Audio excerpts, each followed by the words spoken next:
Hello আমার ভালোবাসার মানুষগুলো, তোমাদের জন্য নিয়ে আসলাম সেই ইন্টারেস্টিং স্টোরিটা এক্স যখন আমার ইংরেজি ম্যাম। পর্ব 1। শাহিদ, বাবা ওঠ, আর কত ঘুমাবি? কলেজে যাবি না? আজকে তো তোর প্রথম কলেজের দিন। আমি আম্মু তুমি যাও, আমি ফ্রেশ হয়ে আসতেছি। এবার পরিচয় দেই, আমি হলাম শাহিদ হাসান শাহী, এবার অনার্স ফার্স্ট ইয়ারে, বাবা মায়ের দ্বিতীয় সন্তান। আমার বড় ভাই আছে, তার নাম হচ্ছে ছাইম আহমেদ। আমার বাবা হলেন এদেশের টপ বিজনেসম্যানদের মধ্যে একজন। বাবার ভাইয়া মিলে আমাদের বিজনেস সামলায়। আর একটু আগে যিনি আমার ঘুম ভাঙালো তিনি হলেন আমার কলেজের টুকরা আম্মু এবং বেস্ট ফ্রেন্ড।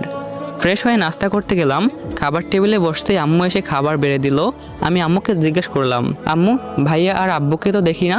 আম্মু বলল, তোর আব্বু আর ভাইয়া অফিসে গেছে, আজকে নাকি জরুরি মিটিং আছে, এজন্য সকালেই গেছে। আমি বললাম, ওহ। নাস্তা শেষ করে আম্মুকে বলে কলেজে যাওয়ার জন্য বের হলাম। বাসা থেকে বের হয়ে বন্ধু রাফিকে ফোন দিলাম, হ্যালো কোথায় আছিস? রাফি বলল, বাসা থেকে এই বের হয়েছি, তুই কোথায়?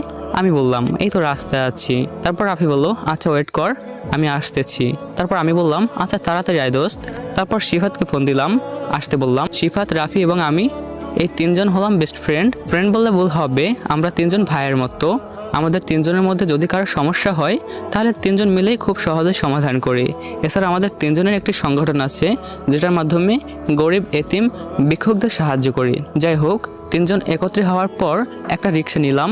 আমার বন্ধু দুটা মোটা ছিল, এজন্য রিক্সায় তিনজন ধরতেছিল না। এজন্য শিফাত কি করলো, আমাকে তার কোলে নিল। যদিও তাদের তুলনায় আমার ওজন একটু কম ছিল, এজন্য আমি আর মানা করি নাই। আমাদের বাসা থেকে কলেজ বেশি দূরে ছিল না, রিক্সা যেতে আধ ঘন্টার মতো লাগতো। তো কলেজ গেটের সামনে রিক্সা দাঁড়ালো, আমি নেমে ভাড়া দিলাম। কলেজে ঢুকে দেখলাম বেশ ভালোই তো কলেজ। যাকগে, আমরা এখানে লেখাপড়া করতে আসছি, কলেজ দেখতে যেমনই হোক ওটা তো দেখার বিষয় নয়। তারপর তিনজন মিলে ক্লাসে গেলাম, সামনের সিটে বসলাম। আসলে আমার প্রথম বেঞ্চ ছাড়া বসতে ভালোই লাগে না। একটু পর স্যার আসলেন, স্যার এসে সবার সাথে পরিচিত হলেন এবং আমাদের পরিচয় নিলেন। এভাবে প্রতিটা স্যারের সাথে পরিচিত হওয়ার পর ক্লাস থেকে বের হয়ে ক্যান্টিনে গেলাম কিছু খাওয়ার জন্য। অতঃপর তিনজন কলেজ থেকে বাসায় আসলাম। বাসা আসার পর